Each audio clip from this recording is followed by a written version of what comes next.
decía hace un momento en la introducción, lo que vamos a ver hoy se vincula básicamente a las propiedades, ¿sí? Dentro de las propiedades cromáticas y acromáticas vamos a encontrar que tenemos unas variables que nos permiten también construir el color, ¿sí? En la clase anterior lo que hemos visto, ¿se acuerdan? Son las distintas síntesis, las dos maneras que tenemos de síntesis o de mezclas de colores. ¿Se acuerdan que primero vimos la aditiva, que básicamente es la que tiene que ver con los colores luz, ¿sí? Las pantallas, ya sean monitores, celulares, inclusive la luz, cualquier tipo de fuente lumínica, a través de su mezcla nos permite generar síntesis, en este caso la aditiva, ¿sí? Y a partir de la aditiva siempre vamos a tener tres colores primarios que van a ser el verde, el azul y el rojo, ¿sí? Lo que se denomina como RGB, por su sigla en inglés, ¿sí? Por las iniciales que tienen los colores primarios en el idioma inglés, se lo suele conocer como RGB. A partir de estos primarios siempre obviamente se obtienen los secundarios, y a partir de las combinaciones entre secundarios y primarios y entre sí, entre cada uno de ellos, nos permiten obtener toda la gama de colores, ¿sí? Después tenemos la síntesis sustractiva, en la cual obviamente lo que vamos a hacer es siempre obtener mezclas a través de pigmentos, ¿sí? De lo que se denomina básicamente colores físicos. Entonces por eso lo que hicimos la semana pasada, y ustedes estuvieron trabajando esta semana, ya empezar a ver cómo funcionan básicamente esta mezcla, en particular la de los colores sustractivos, cómo ir pudiendo mezclar estos colores sustractivos y qué pasa cuando mezclamos los primarios de la síntesis sustractiva. ¿Cuáles son los primarios? Estuvimos viendo que eran el cian, el magenta y el amarillo, ¿sí? Y en impresión se le agrega un cuarto color que es el negro, ¿sí? Pero se lo agrega más que nada por una cuestión para realzar los tonos negros, ¿sí? Pero para todo lo que es pintura o obras de arte, básicamente se trabaja con colores primarios. Eventualmente algunos pintores obviamente trabajan con más allá de los primarios, algunos secundarios que se pueden obtener de los primarios, pero se podría trabajar todo enteramente con primarios, ¿sí? Hoy entonces lo que vamos a ver es esto, cuáles son las propiedades, cuál es la dinámica que puede tener el color a través de estas propiedades, ¿sí? Ya sean con colores cromáticos o acromáticos, ¿sí? El primero que empezó a trabajar y a descubrir cuáles son las tres propiedades del color es Albert Munsell, ¿sí? Que es un pintor muy reconocido de Estados Unidos y que investigó sobre todas estas cuestiones vinculadas a las propiedades del color y que desarrolló un sistema que se llama sistema Munsell, que algo estuvimos viendo en la primera clase, ¿sí? Es un sistema tridimensional, ¿sí? Que tiene tres dimensiones, y a partir de estas tres dimensiones es que básicamente se desarrollan estas tres propiedades de las que vamos a estar viendo hoy, ¿sí? O que básicamente también se las puede denominar variables, ¿sí? Con estas variables nosotros podemos construir los colores, ¿sí? Entonces esta es una, digamos, por así decirlo, una tercera manera de construir los colores más allá de las distintas síntesis, como vimos en la clase anterior, ¿sí? Las variables de color son tres dimensiones a través de las cuales un color, bajo cualquiera de sus modalidades de producción, puede ser variado, modificado, movido.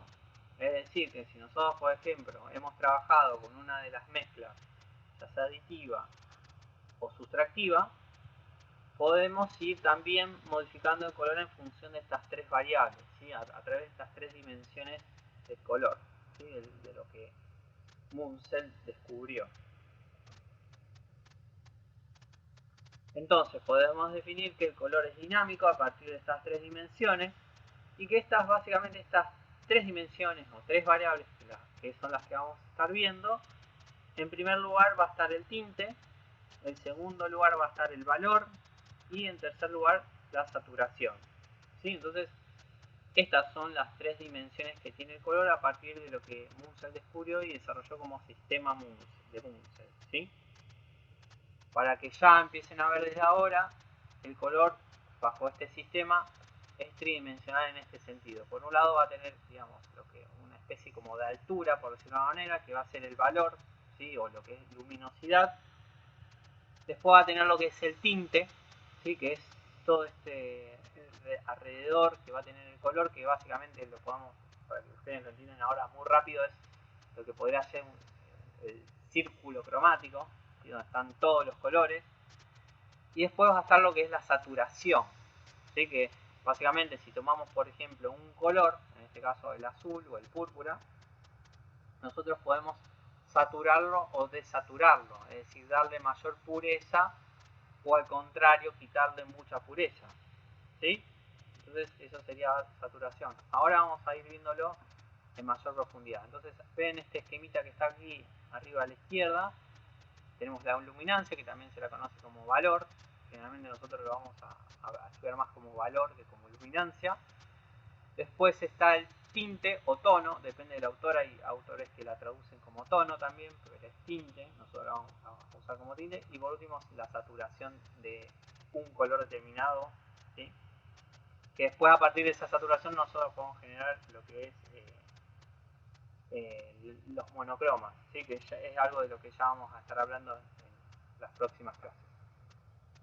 Vamos a concentrarnos en la primera variable, en la primera dimensión, que se denomina tinte y que en inglés habitualmente la vamos a encontrar como HUE, ¿sí? Hue. Básicamente si ustedes tienen el Illustrator o el Photoshop en inglés, la van a encontrar como Hue o Hue, o en castellano lo van a encontrar como tinte o tono, depende como en qué versión tengan el paquete de Adobe, ¿sí? Entonces, tinte, también hay autores que le dicen tono o le dicen matiz, es la cualidad cromática derivada de las longitudes de onda electromagnéticas visibles que se dan con diferentes frecuencias emitidas, transmitidas o remitidas por algún material o pigmento, ¿sí? Entonces podemos entender que el tinte básicamente, ya sea a través de obtenido a través de un color obtenido a través de una mezcla aditiva o sustractiva, no importa cuál, vamos a tener que el tinte es la cualidad derivada de las longitudes de onda electromagnéticas visibles, ¿sí? Que pueden tener obviamente distintas frecuencias o pueden ser transmitidas o remitidas a través de un material, ¿sí? O de un pigmento. El espectro luminoso es en realidad una secuencia continua de bandas de colores que van pasando gradualmente de uno a otro, ¿sí? Esto es algo que también estuvimos viendo en clases anteriores. Cada uno de esos colores corresponde a una cantidad determinada de energía, ¿sí? Es decir, el rojo tiene una cantidad de energía que en general es menor, la de naranja también es menor a la de rojo, la de amarillo es la que menor energía tiene, y así va creciendo hasta llegar al azul y el violeta o púrpura, que son los colores que mayor energía tienen, ¿sí? A nivel electromagnético. También podemos pasar gradualmente de un tinte a otro cuando trabajamos con pigmentos componiendo lo que convencionalmente llamamos como círculo cromático, ¿sí? Básicamente esto es un círculo cromático, que es uno de los trabajos que vamos a estar haciendo seguramente no dentro de mucho tiempo, probablemente en mayo, fin de mayo, junio vamos a comenzar lo que es el círculo cromático, en el cual, bueno, básicamente es eso, es un pasaje gradual de todo lo que es el espectro lumínico.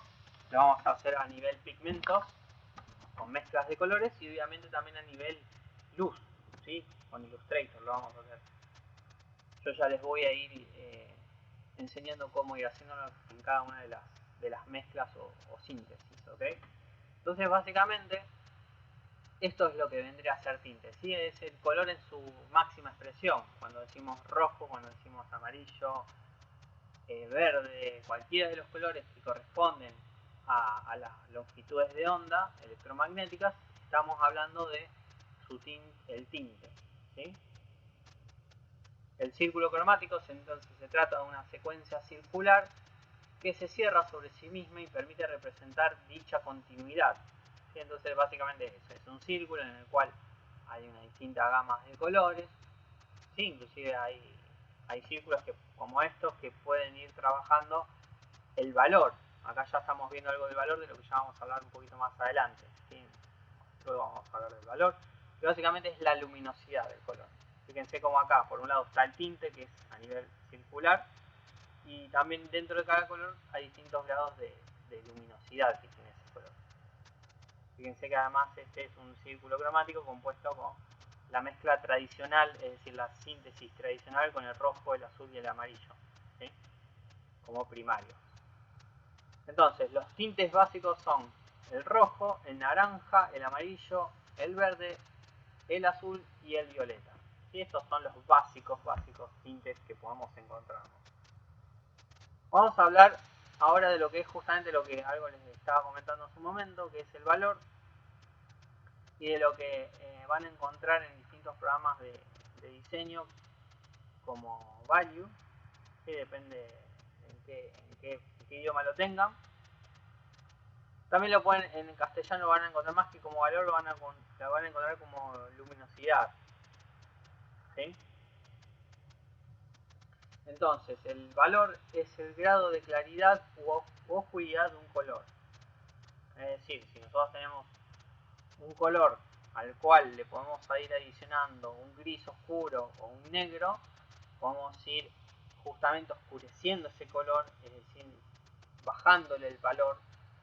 O al contrario, si le agregamos un color como el blanco, con pigmentos, podemos ir aclarándolo y subiendo su valor. ¿Sí? Entonces básicamente es eso, el grado de oscuridad o de claridad que tiene un color. La luminosidad, entendida como claridad, se vincula a la amplitud de onda electromagnética de una manera directamente proporcional, es decir, a mayor longitud de onda, mayor luminosidad.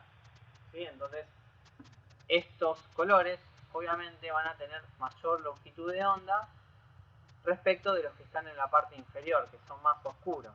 ¿Sí? Esto entendido bajo lo que es la noción de luz, ¿sí? Y de ondas electromagnéticas.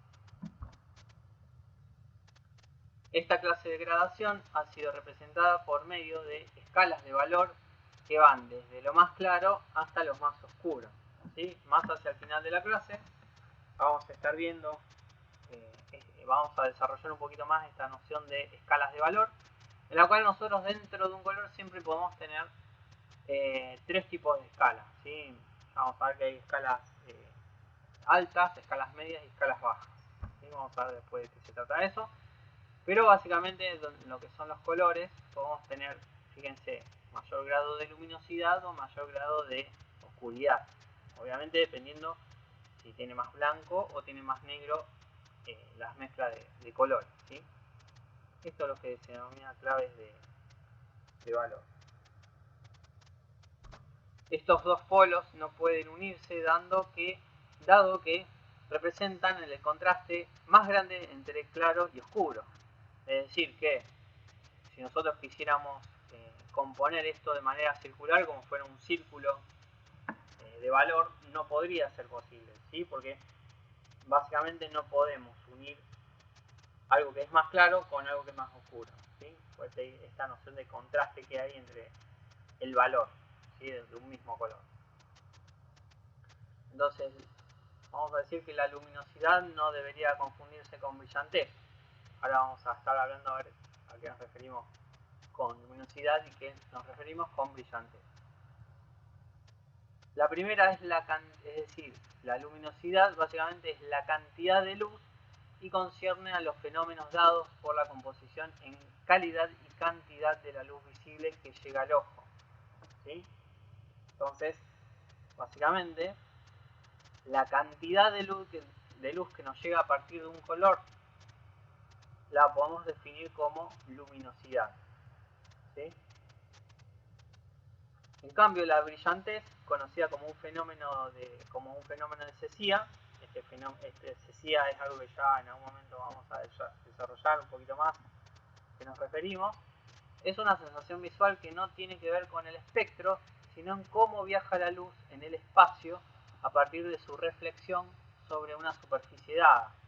Es decir, que cuando tenemos, por ejemplo, un medio como un medio acuoso, es decir, por ejemplo, líquido, y ese líquido tiene distintos niveles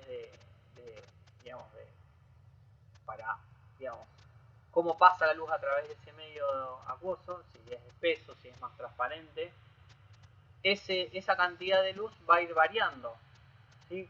Va a ir viajando de distintas maneras en función de cómo es ese componente. Entonces eso es básicamente lo que se denomina como cesía y que nos permite determinar la brillantez de un color.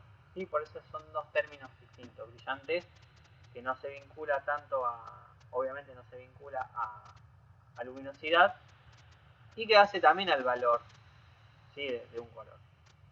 Pero básicamente, para que se queden con la idea de valor, es la cantidad de claridad o luminosidad, ¿sí? o oscuridad que tiene un color. Vamos a hablar ahora de lo que es la saturación, que es la tercera propiedad o la tercera dimensión que define Munsell, ¿sí? en su sistema tridimensional de propiedades del color. En algunos programas la van a encontrar como Chrome, ¿sí? Si está en inglés, o Saturation también. Entonces, la saturación es el nivel o grado de pureza de un tinte. También hay algunos autores que pueden denominar como intensidad, ¿sí? Es decir, que a menor saturación un color se va a ver como más apagado, con menor pureza respecto a su tinte, y cuanto mayor saturación tenga, obviamente se va a ver como más puro, ¿sí? con mayor intensidad ese color. Entonces acá podemos ver bien un esquema como sea de saturación del color, ¿sí? de menor a mayor. ¿Sí? Cuanto menor saturación tiene, se lo ve más apagado. Cuanto mayor saturación tiene, se lo ve más Entonces, intenso.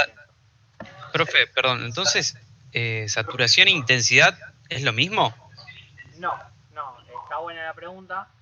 Se lo puede llegar a confundir. Ahora lo vamos a ir viendo a medida que pasemos las placas, cuáles son las diferencias, ¿sí? Inclusive yo les voy a mostrar en Illustrator también cómo se aplica, o en Photoshop cómo se trabaja con saturación, luminosidad y tinte.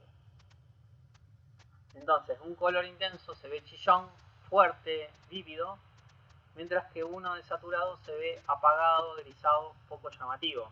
¿Sí? Entonces, básicamente esto es lo que podemos definir como color saturado, ¿sí? en su máxima expresión, en su tinte por excelencia, en este caso un color magenta. Y en este caso, y a la derecha, podemos ver ese mismo color cuando se le ha aplicado un cierto grado de saturación, es decir, se lo ha apagado, se le ha quitado intensidad, ¿sí? Mediante la variable de saturación, un color cromático puede ganar o perder pureza movilizándose hacia el mínimo umbral o hacia el máximo, que es la cima, de la sensación cromática capaz de producir, ¿sí? Entonces fíjense cómo una fotografía puede estar en su grado de saturación medio, por decirlo de alguna manera, y si nosotros le quitamos saturación para llevarlas al mínimo perceptible de colores cromáticos, vamos a obtener este nivel de saturación.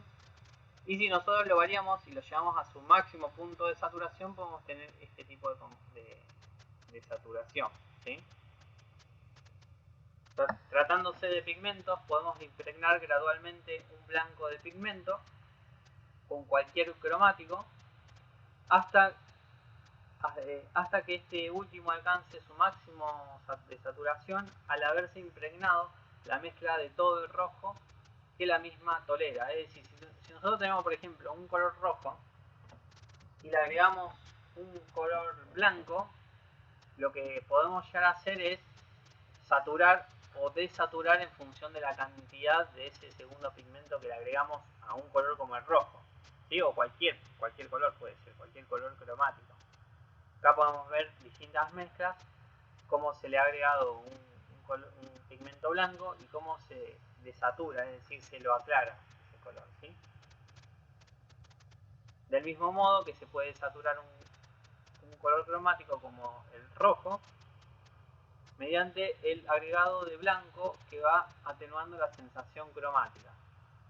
¿Sí? Fíjense, y aquí como en función de ese agregado se va variando y se va apagando ese color, ¿sí? Es verdad que, como decía recién, creo que Santiago, no me acuerdo bien tu nombre, cuando se hace la pregunta, es verdad que se puede vincular a la noción de valor. Ahora lo vamos a ver con el Adobe Cooler, que es un programa que solemos usar, que inclusive lo van a utilizar ustedes cuando trabajen con armonías, cómo se trabaja con estas nociones de valor, saturación y tinte, ¿sí? Es decir, un color cromático pigmentario pierde saturación cuando le agregamos blanco, negro, gris o su color complementario. ¿Sí? Ya vamos a ver cuando trabajemos con colores quebrados, que agregándole el color complementario o el color opuesto, ¿sí? Ya lo vamos a ver bien, cuando ya ha llegado al momento, podemos ir desaturando un color. Fíjense, aquí arriba con el agregado del blanco se desaturó el color, con el agregado del negro también se desaturó el color, y por último con el agregado de su complementario se fue desaturando, ¿sí? Para un lado, es decir, se le fue agregando verde, que es su color complementario, el de rojo, hasta llegar a este punto de casi de saturación en la cual se reconoce que es un rojo, pero muy desaturado. Sí, lo mismo para el otro lado, tenemos un verde y si le queremos desaturar, le podemos agregar su complementario o su color opuesto dentro del círculo cromático y de esa manera ir desaturando el color. El control de esta dimensión del color se puede expresar a través de escalas en las que la saturación vaya variando desde un tinte en su máximo grado de intensidad hasta el otro extremo en que la sensación cromática se vea reducida a un mínimo apenas diferenciable de un acromático.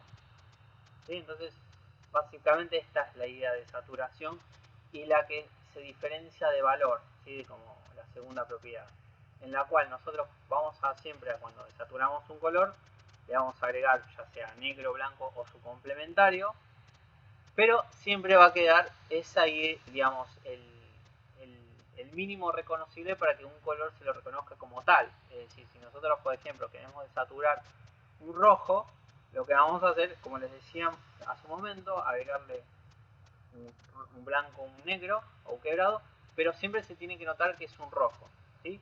Por eso nunca, digamos, la saturación se la puede entender desde el valor bajo, que tiene que ser blanco o tiene que ser negro un color, porque si no hay, justamente lo que vamos a hacer es estar trabajando con la idea de valor, ¿sí? También tienen que tener muy en cuenta que en general estas tres propiedades se trabajan de manera conjunta, no es que se trabaja de una a la vez, ¿sí? Por eso ahora lo vamos a ver bien cuando pasemos a Adobe Color. Al desaturarse un tinte se neutraliza y es pertinente hablar de niveles o grados de saturación en relación al mayor o nivel grado o nivel de pureza, ¿sí? Entonces, esto es lo que básicamente siempre entendemos como saturación, ¿sí? Mayor saturación obviamente en su tinte máximo, en su mayor intensidad, y cuando le agregamos en este caso un blanco, ¿sí? De los tres colores, es el menor punto de saturación. Pero como pueden ver en cada uno de estos cinco colores dentro de cada tinte, vamos a ver que siempre se reconoce el color, es decir, en este caso el blanco, por más de que sea el rojo en un nivel muy desaturado, con un valor muy alto, es decir, casi blanco, pero sigue estando presente el rojo, ¿sí? No es que es blanco. Lo mismo va a pasar con el verde y lo mismo va a pasar con el azul, ¿sí? Vamos a hablar ahora de lo que es representación de las variables de color, ¿sí? Y vamos a estar desarrollando la segunda propiedad de lo que vimos, que se vincula al valor, ¿sí? ¿Cómo se la representa? La variable de valor de colores acromáticos, blanco, negro y grises, se pueden organizar en una escala de valores. Esta es una sucesión de pasos controlados dados a intervalos regulares, generalmente de 9 grados o 9 fases, en cuya cúspide se suele encontrar el blanco y en la parte inferior el negro, ¿sí? Entonces esto es lo que básicamente se denomina como escalas de valor, ¿sí? Bajo la variable valor, en la cual en la cima siempre vamos a tener el blanco, en el medio o más allá de los blancos tenemos los grises obviamente, y en la parte inferior el negro, ¿sí? Este es el esquema básico de escalas de valor, ¿sí? Con 9 escalas. Los grises intermedios se disponen correlativamente en una serie que sigue la gradación de mayor a menor grado de intensidad o luminosidad, ¿sí? Respecto de la luz, manteniendo intervalos regulares, diferencia la diferencia que se da el contraste entre grados. La escala puede dividirse en 3 sectores de 3 grados cada uno o claves de valor, es decir que dentro de las escalas de valor lo que vamos a tener son 3 claves, ¿sí? La primera la podemos definir como clave alta, ¿sí? La que tiene mayor luminosidad. Las que están en el medio se definen como clave media, y las que están en la parte inferior siempre se definen como clave baja, ¿sí? Es decir, las que tienen mayor oscuridad dentro de las escalas de valor. La clave alta, entonces decíamos, es la más clara, incluye el blanco. La clave baja, por el contrario, es la más oscura y la que incluye el negro. Y la clave media, que es esta, que están tan cerca del blanco como del negro, ¿sí? Justo están en el intermedio de las 9 grados de escalas de valor, ¿sí? Esta división se realiza arbitrariamente siguiendo los parámetros que da la percepción, ya que el paso de la luz y la sombra es una continuidad, ¿sí? Entonces, básicamente, si ustedes realizan lo que se denomina un claroscuro, que es uno de justamente los ejercicios que vamos a estar haciendo, es esto, ¿sí? La noción de las claves de valor, en la cual tenemos una sucesión de pasos de color que va desde el más oscuro al más claro, ¿sí? Donde tenemos claves bajas, que son las más oscuras, las claves medias, que son las que justamente están ni tan cerca del negro ni tan cerca del blanco, y por último las claves altas, que son las más claras y que contienen al blanco, ¿sí? Esto es lo que nos permite dar muchas veces, como decimos en esta placa, la claridad o las sombras que puede tener una figura, y nos permite trabajar con esta idea de volumen, ¿sí? La segmentación resulta útil para fines prácticos y pedagógicos, pues permite organizar valores con criterios compositivos basados en los contrastes de valor, así como establecer relaciones entre los valores acromáticos y el valor de los colores cromáticos.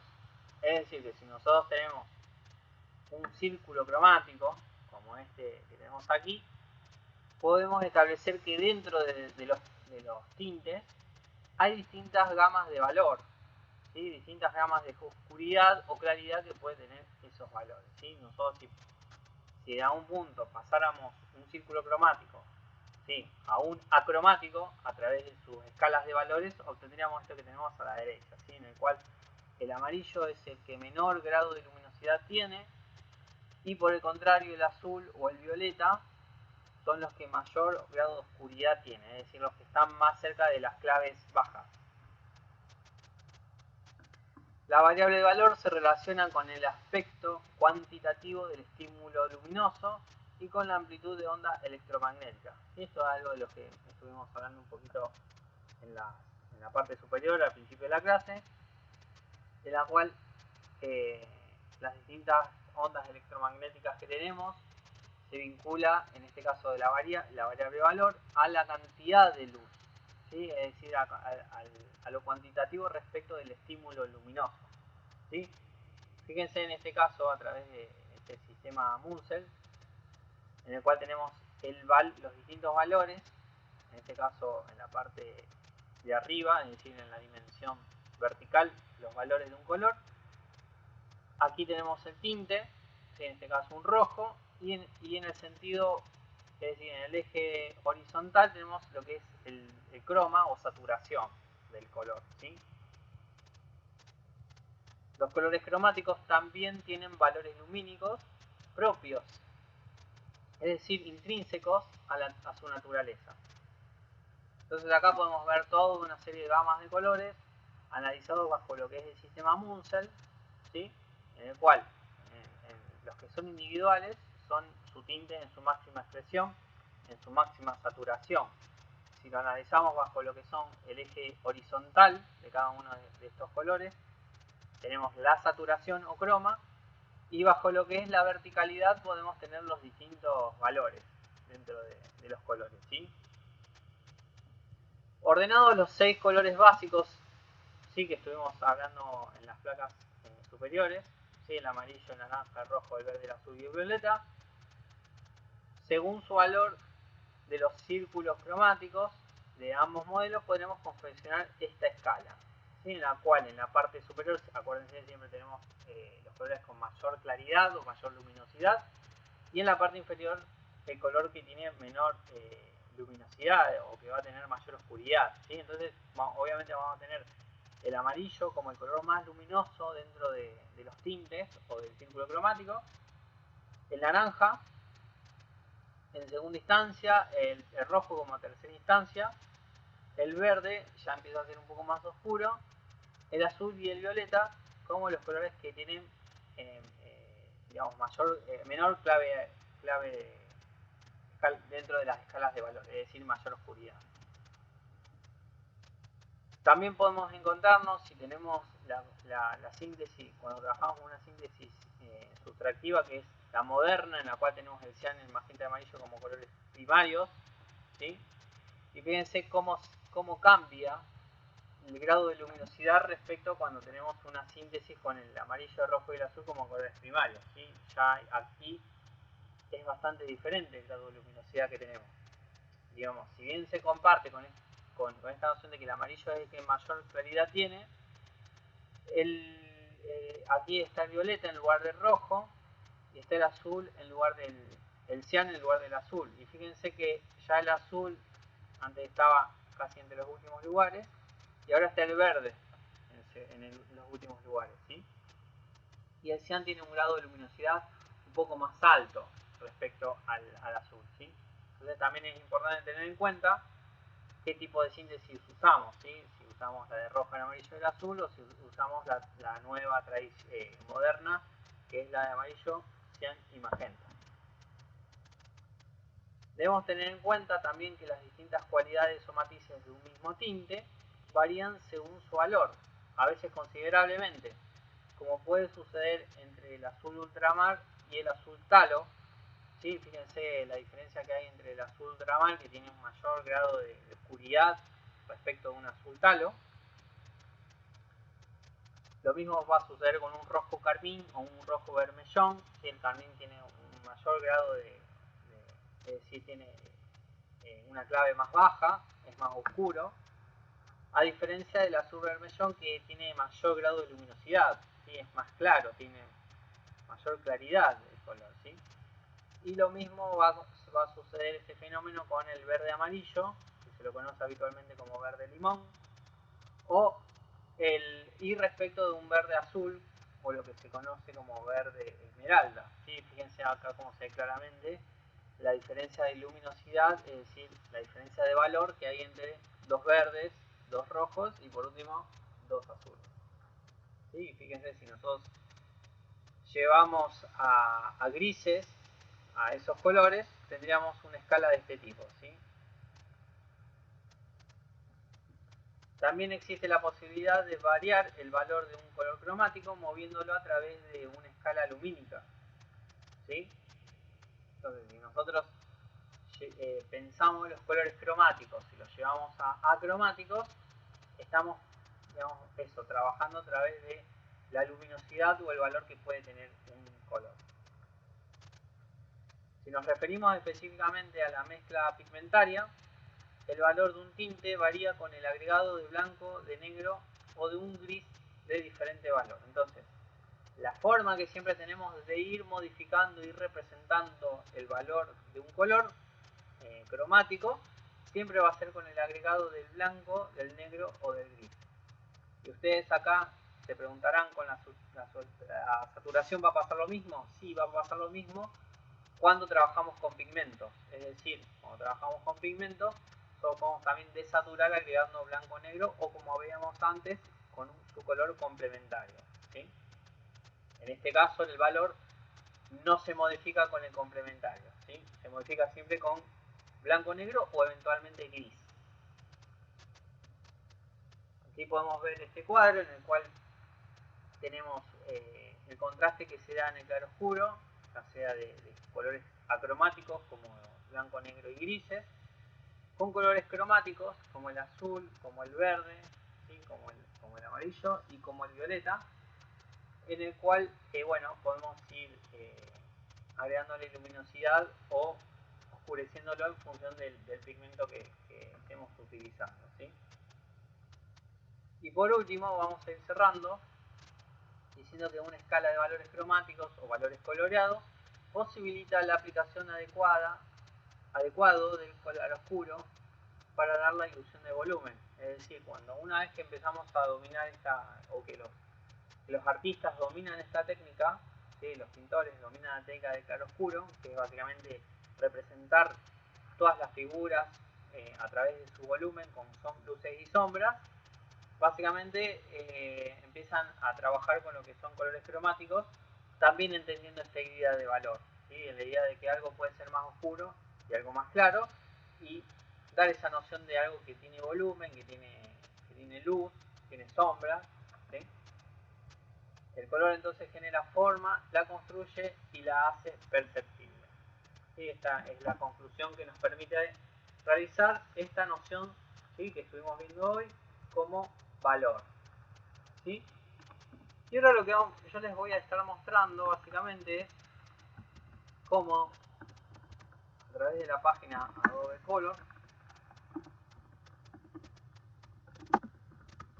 vamos a poder empezar ya a empaparnos un poquito de esta muy buena herramienta que yo siempre recomiendo cada año que ustedes experimenten, ¿sí? Acá lo que van a encontrar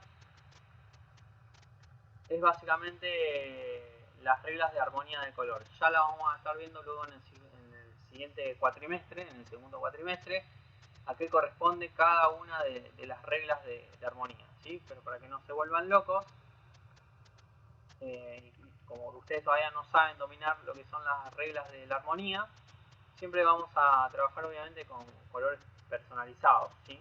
Ya vamos a tener tiempo de ir trabajando con cada una de las reglas.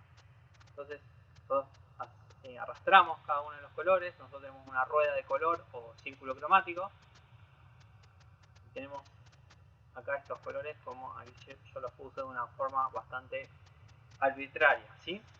Entonces, fíjense, si ustedes van hacia la esquina inferior izquierda, van a encontrar algo que se llama modo de color, ¿sí? Ahí en el modo de color, en este caso, yo ahora lo tengo por defecto. Habitualmente Adobe Color siempre pone en RGB, pero si yo aprieto en esta flechita, nos va a permitir ya empezar a trabajar con otros modos de color.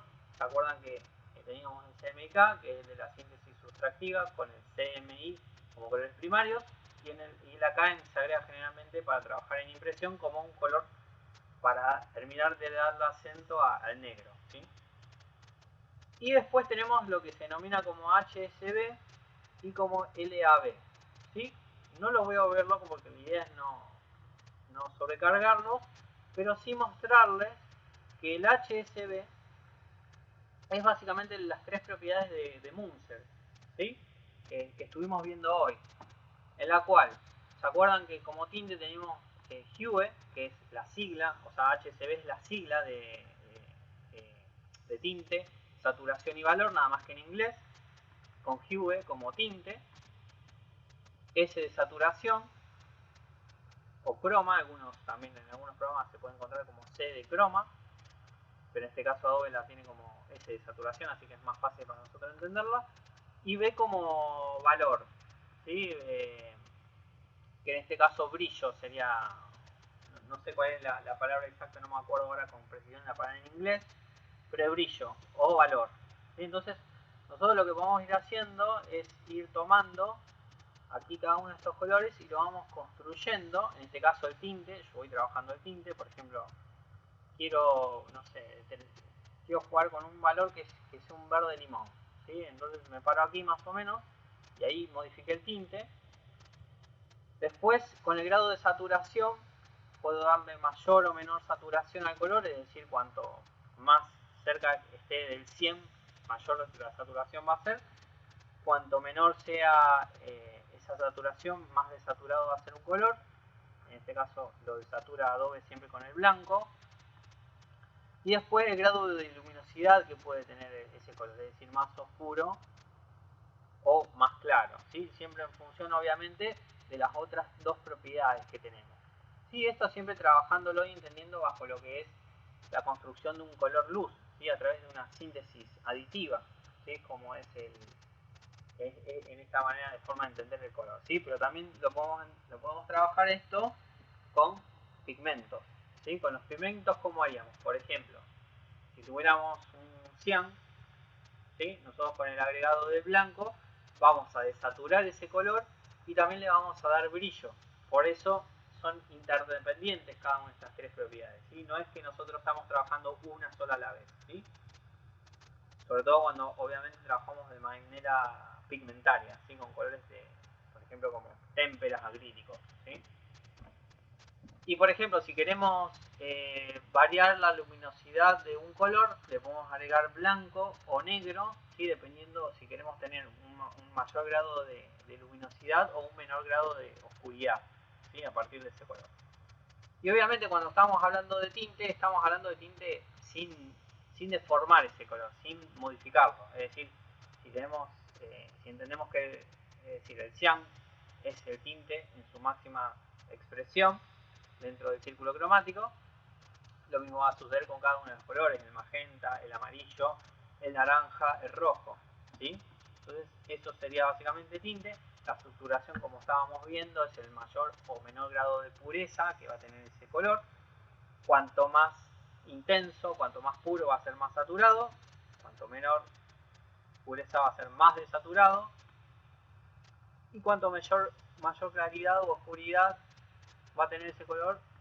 Fíjense, si yo modifico esto en función de la saturación, también puedo modificar la luminosidad que va a tener ese color, en este caso a través de un color luz, ¿sí? Pero lo mismo sucede con los pigmentos, que como vimos en la clase anterior, en los pigmentos lo que suele suceder es que los colores, a medida que los vamos mezclando, siempre tienden a hacerse más oscuros de lo que son. A diferencia de la luz, en general suelen hacerse, a medida que los vamos mezclando, en general más claros.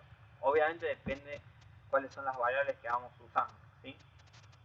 Pero bueno, aquí entonces lo que estuvimos viendo hoy es las tres propiedades del color, las tres dimensiones que establece Munsell, ¿sí?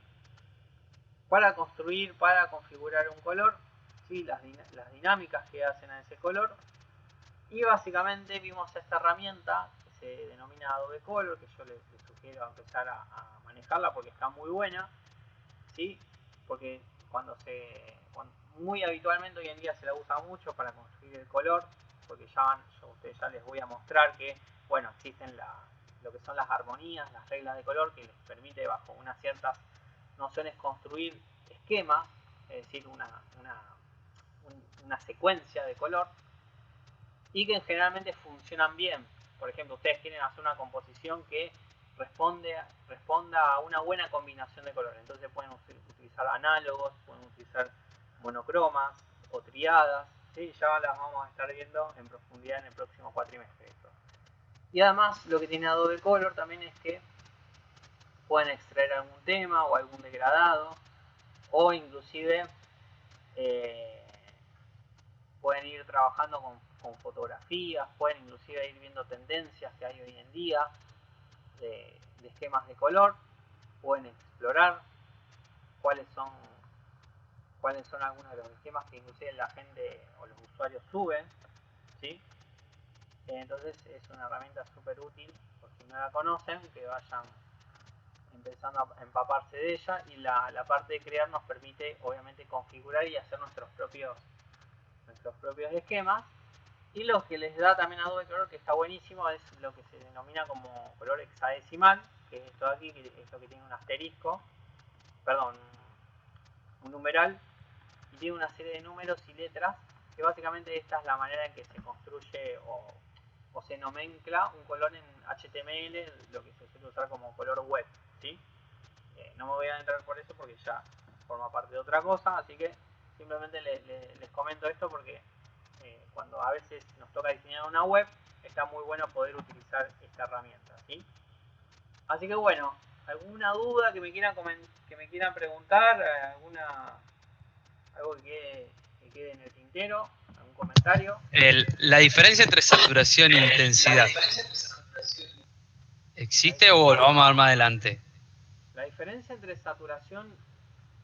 No, saturación o intensidad es lo mismo. Me parece la duda está entre luminosidad o valor y saturación, ¿sí? La diferencia entre saturación o valor. Básicamente es esta la diferencia entre saturación y valor. La saturación es el grado de intensidad que tiene un color, ¿sí? Cuanto menor sea la intensidad o pureza de ese color, va a ser más desaturado. Cuanto mayor sea el grado de saturación, mayor va a ser el grado de pureza que va a tener ese color. Y la luminosidad lo que nos permite es tener o mayor claridad o mayor oscuridad en un color, ¿sí? De todas maneras, cuando veamos lo que se denomina monocroma, que es esto, ahí vamos a estar desarrollando un poquito más esta idea de saturación y de valor, ¿sí? Pero básicamente van de la mano, saturación y valor. Y ahora yo, inclusive, si quieren, ya les puedo mostrar también cómo Photoshop trabaja con saturación y valor y tinte, ¿sí? Es una manera muy habitual también de trabajar el color.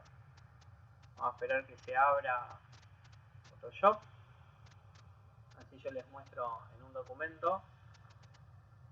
Y ya de paso nos sirve para empezar a encarar de cara al próximo ejercicio, ¿sí? Ya les voy a ir mostrando cómo ir trabajando el próximo ejercicio, ¿sí? Lo que les voy a pedir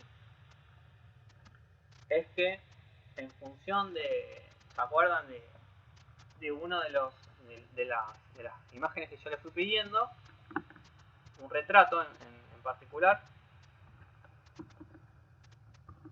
La idea es que vamos a tomar una imagen como esta, por ejemplo. La idea es que ustedes empiecen a trabajar con un retrato a través de la noción de valor, ¿sí? Ustedes van a tener un retrato que va a ser en color, y lo que van a hacer es justamente desaturar ese color, es decir, pueden guiarse por esto que yo les voy a mostrar. Después ustedes lo van a hacer con pigmentos, ¿sí? O con lápices. Lo pueden hacer si ustedes tienen lápices, por ejemplo, yo no sé si en recursos expresivos les hicieron comprar lápices como el 2B, el B, el HB, los que tienen distinta dureza. Si no, yo ya les voy a ir pidiendo que se los compren, ¿sí? Si en la medida de lo posible. Lo que pueden usar, como yo siempre cada año les digo, es el Photoshop como apoyatura para ir guiándose cómo sería una imagen que es a color pasada a blanco y negro, ¿sí? Entonces, básicamente, ustedes tienen la imagen. Photoshop trabaja por capas. Ustedes tienen la herramienta que está aquí, que se llama Layers o capa, si lo tienen en castellano, ¿sí? Esto no es obligatorio que lo hagan, es simplemente para que a ustedes les sirva de guía por si les cuesta pasar a blanco y negro o entender esa imagen como sería en blanco y negro, ¿sí? Simplemente por esto que siempre les comento cómo trabajar con Photoshop. Van a ir a esto de aquí que se llama mezclas de ajuste, ¿sí? Entonces van a elegir uno que se llama tinte saturación, ¿sí? Que justamente en las propiedades que vimos hoy. Buscan esto, ¿sí? Y en las propiedades de Photoshop van a ver que tienen lo mismo que vimos recién. ¿Se acuerdan? Con Hue como tinte, Saturation como saturación y Lightness como valor, ¿sí? Entonces, si nosotros tomamos este triangulito y lo llevamos al lado negativo, vamos a ver cómo se desatura la imagen, ¿sí? Entonces, de esa manera nosotros ya vemos cómo podemos desaturar una imagen o llevarla a blanco y negro, ¿sí? Y de esa manera nos empieza a servir a entender cómo una imagen que era color, si nosotros la desaturamos y la llevamos a lo que podría ser un claro oscuro, ¿sí? con distintos grados de luminosidad y de sombra, podemos llegar a representar esta imagen, ¿sí? Entonces, lo que les voy a pedir es, para la semana que viene, es que o bien empiecen a trabajar con pigmentos, es decir, y representar una imagen solamente con escalas de valor que sean blancos y negros y grises, un retrato, ¿sí? Yo les sugiero trabajarlo con lápiz, porque en este caso va a ser más fácil trabajar el claro oscuro. La manera de trabajar el claro oscuro es ir las partes oscuras con un lápiz de dureza 4B o 2B, ¿sí? Y las partes que son con mayor claridad con un H, ¿sí? o un HB.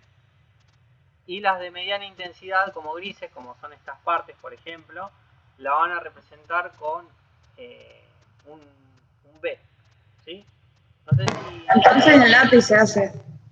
Yo les sugiero, si ustedes lo quieren hacer con pigmentos, lo pueden hacer con pigmentos, pero ya vamos a ver que la manera de hacerlo con pigmentos va a ser más fácil con otra cosa que yo les voy a mostrar, que es lo que se denomina como solarización, ¿sí? La solarización es básicamente la eliminación de tonos, ¿sí? Tonos de grises, en la cual nos vamos a quedar con dos grises, el blanco y el negro, ¿sí? Y de esa manera, inclusive yo acá ya les muestro cómo se hace muy rápidamente con estas herramientas, ya se las voy a indicar. Y esta es una técnica que se suele usar muchísimo. En este caso, fíjense, hay un blanco, un negro y un solo gris. Y esto nos permite hacer muchas cosas que están muy interesantes. Pero bueno, como no vamos a entrar todavía en esto de la solarización, solamente vamos a empezar a empaparnos a lo que son las escalas de grises, ¿sí? Acuérdense que tenemos 9 escalas de grises, ¿sí? Desde el más blanco, es decir, de las claves altas, hasta llegar a las claves bajas, ¿sí? con el negro como el color, incluyendo a la clave baja. Y de esa manera ustedes pueden ir estableciendo distintos grados de luminosidad que tiene una imagen, que obviamente siempre va a ser en blanco y negro, ¿sí? Entonces yo les sugiero trabajar con lápices. Si ustedes no tienen la posibilidad económica de comprarse lápiz, bueno, no hay problema, trabajen al menos con un HB, ¿sí? Que es el lápiz por defecto que conseguimos en cualquier librería. Y bueno, lo que pueden hacer es, obviamente en las partes que son oscuras, van a pasar más veces el lápiz, y en las partes que son blancas la van a pasar digamos, menor veces y quizás con una menor presión. A ustedes algo vieron el recurso expresivo sobre lo que es técnica de claro oscuro. Estamos justo en eso. ¿Están en eso? Como determinando el valor. Estamos dando. Estamos en un trabajo de valor que de lo más claro a lo más oscuro. Buenísimo. ¿Ustedes en este momento están haciendo un trabajo práctico de valor? ¿O tienen que Sí, la escala de valores. Bueno, entonces aprovechen eso que están haciendo para... ¿sobre qué imagen lo están haciendo? No, una escala de valor no. Claro, sobre un rectángulo. Ah, buenísimo. Entonces lo que ustedes están entendiendo básicamente... sí, porque claro, lo que están haciendo es entender el esquema de las 9 escalas de valor. Lo están haciendo con 9 escalas de valores, ¿no? 7. 7, bueno. Con 7. No hay problema. Entonces, ustedes pueden en realidad establecer la cantidad que quieren. Generalmente son entre 7 y 9, ¿sí? Pero a partir de estas escalas de valor en la cual ustedes tienen distintos grados de intensidad lumínica, lo que podemos ya empezar a hacer es, a partir de un retrato, bueno, establecer lo que es el claroscuro, ¿sí? Yo ahora les voy a mostrar cómo se trabaja, ¿sí? Un claroscuro. Pueden buscar en YouTube que hay muchísimos tutoriales de cómo trabajar el claroscuro. Ustedes buscan claroscuro. Les va a permitir ver cómo trabajar esta técnica, ¿sí? Quizás les puede resultar un poco complejo, y la verdad que es compleja la técnica. Pero es básicamente se pone el lápiz a puntillar, se lo suele pasar de una manera muy despacito, apenitas, finita. Primero lo que pueden hacer es un esquema en la cual solamente hacen los contornos, pero lo hacen, digamos, muy despacito al contorno para que no se note la línea, ¿sí? Las partes más oscuras van a pasar más cantidad de veces el lápiz y generalmente se suele trabajar con 3-4 lápices, ¿sí? Es básicamente lo que se denomina como técnica de sombreado. Acá vamos a ver otro. O sea, los que serían los contornos no tienen que estar marcados, tienen que ser todos sombras. Tal cual. La idea de contorno generalmente en claroscuro no se trabaja, o se trabaja de una manera muy esquemática como referencia, como punto de hasta dónde tiene que llegar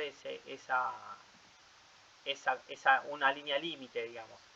Pero básicamente se va pasando el lápiz muy despacito y en la cantidad donde hay mayor sombra se pasa más veces el lápiz, justamente para dar esa noción de volumen, que es lo que tiene el claroscuro.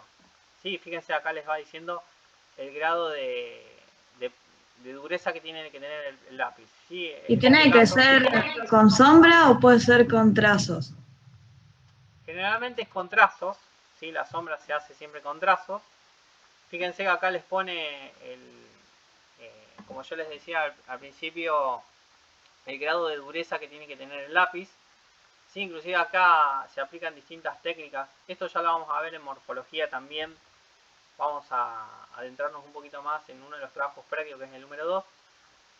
Cómo se aplican distintas técnicas del entrecruzado de trazos que nos permiten dar esa idea de valor a través de técnicas de cierta sensibilidad. Pero básicamente yo lo que quiero es que comprendan cómo se trabaja la noción de claroscuro,